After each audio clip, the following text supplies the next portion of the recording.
j'espère que vous allez bien. Bienvenue pour cette nouvelle vidéo. Comment expliquer vos intérêts restreints, intérêts spécifiques d'autistes à vos amis non autistes. Je me présente, je suis Anne Robin-Caro, autiste Asperger, diagnostiquée à 50 ans et vous êtes sur ma chaîne Pas Mignonne. Donc, je vais essayer de vous expliquer ce que moi, je fais comprendre à mes amis. C'est parti!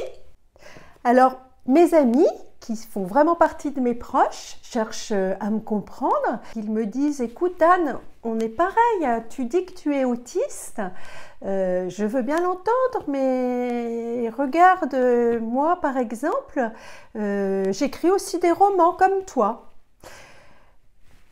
Ou alors j'ai un autre ami qui me disait, moi je suis passionnée de kitesurf, donc on peut dire qu'on est tous un peu autistes et que c'est un intérêt restreint également. Eh ben non, en fait, ça marche pas du tout comme ça. Je vais bien sûr, pour y voir plus clair, essayer de vous expliquer cette différence entre les passions d'autistes et les passions, je dirais, lambda. Alors déjà, moi, des passions, j'en ai des dizaines et je les continue, donc je vais au bout des choses. Pourquoi ? Parce que je n'abandonne une passion que lorsque j'ai fait complètement le tour du sujet et que je suis devenue incollable sur la question et au niveau de grands spécialistes internationaux. Donc autant vous dire que je les abandonne jamais. Et en parallèle de ces intérêts déjà anciens, arrivent de nouveaux intérêts par hasard et ils restent dans ma vie par passion. Vous dire comment ils débarquent, qu'est-ce qui provoque cette passion, je ne le sais pas moi-même, c'est souvent une rencontre. Alors un exemple que je vais vous donner, c'est l'exemple de mon psychiatre que j'ai rencontré il y a 2 ans, la personne qui m'a diagnostiqué autiste Asperger. Eh bien j'étais tellement en connexion avec elle, tellement bien que j'ai eu envie de lire le DSM-5, sauf que le DSM-5, ça fait 1032 ou 1044 pages, je crois. On y évoque toutes les maladies mentales, et puis sauf que surtout, je ne suis pas psychiatre du tout. Donc, c'est un intérêt qui ne me sert à rien, en fait.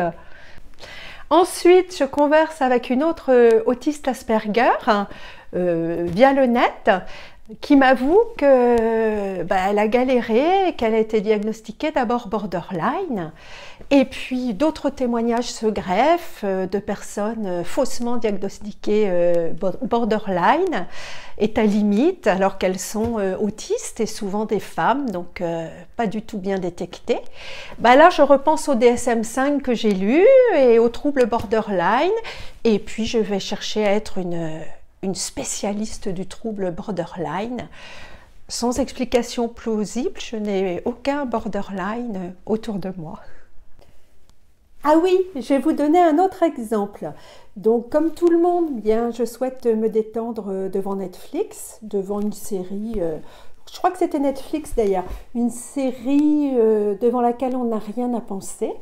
Je regarde Victoria, la reine Victoria, donc série très très sympa, sauf que du coup au bout d'un moment me voilà partie sur internet, sur la reine Victoria, donc je me rends compte que sa petite fille, donc je crois que c'est Alexandra, était la femme de Nicolas II, ils se mariaient tous de toute façon entre cousins, à la cour mondiale, c'était la même souche de tête couronnée.